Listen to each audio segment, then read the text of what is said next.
apogee, performing an orbital burn or imparting velocity to the spacecraft at the highest point of the orbit is actually the most efficient way to move the opposite end of the orbit. So in this case, because we want to bring our perigee, or lowest point of our orbit, down a little bit further, we're trying to conduct that burn at the apogee and get the most bang for your buck and most mileage out of that propellant.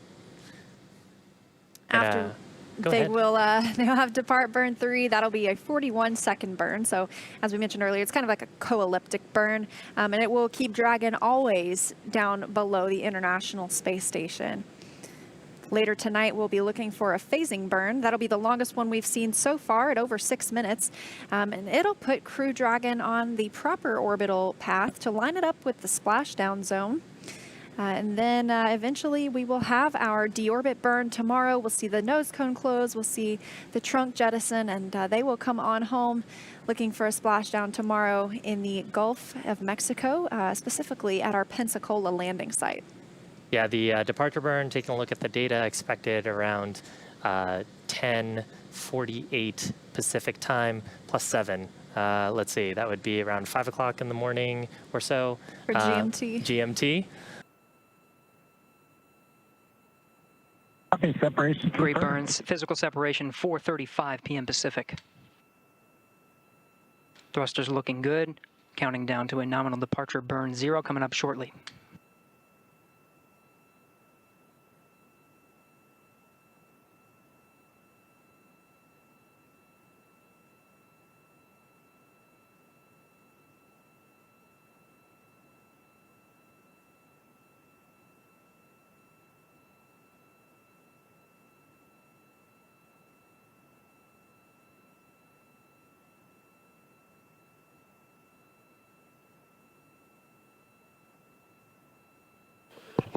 Dragon SpaceX depart burn 0 complete. Copy complete. We're visors up.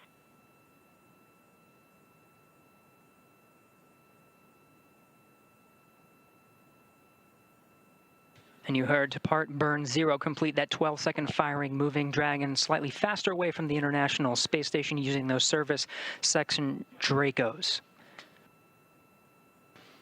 And with that, Bob and Doug have concluded their stay aboard the International Space Station. They're on their way back to planet Earth. Confirms a physical separation at 4:35 p.m. Pacific as the station and Dragon were flying 267 statute miles over Johannesburg, South Africa. 2 good undocking burns and a nominal departure burn 0. Next departure burn coming up in about 5 minutes. We'll be monitoring Crew Dragon throughout the departure sequence, but with Dragon flying free, that'll do it from us here in Mission Control Houston. Godspeed, Bob and Doug. To take you through the rest of the departure sequence, we'll send you back over to Hawthorne. Thanks, Gary. Departure burn 0 sets Crew Dragon, Endeavour, and Bob and Doug on their journey home.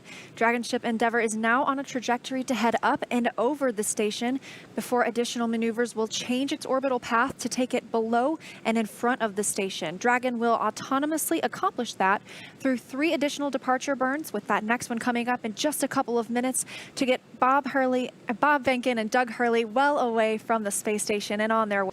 And the keep out sphere. Then they will come back down below space station with their apogee being about 10 kilometers below space station and slowly reducing their perigee. Next up in just a couple of minutes, scheduled for 4:40 p.m. Pacific time and 11:40 p.m. GMT will be depart burn 1. That's a 20-second burn to further increase the opening rate between Crew Dragon and the International Space Station. Yeah, and that view, what we just previously had, and you can actually see it on the right-hand screen of Bob's display, is a relative navigation sensor that's providing an infrared view from the forward hatch of Dragon, looking back towards the forward module of the International Space Station. So that's where Dragon has been for the last 63 days. Coming up in less than a minute is departure burn number 1. Burn coming just about 5 minutes after separation, and this is going to increase that opening rate between the space station and Dragon. And separation occurred on time today, as with everything else occurring on schedule.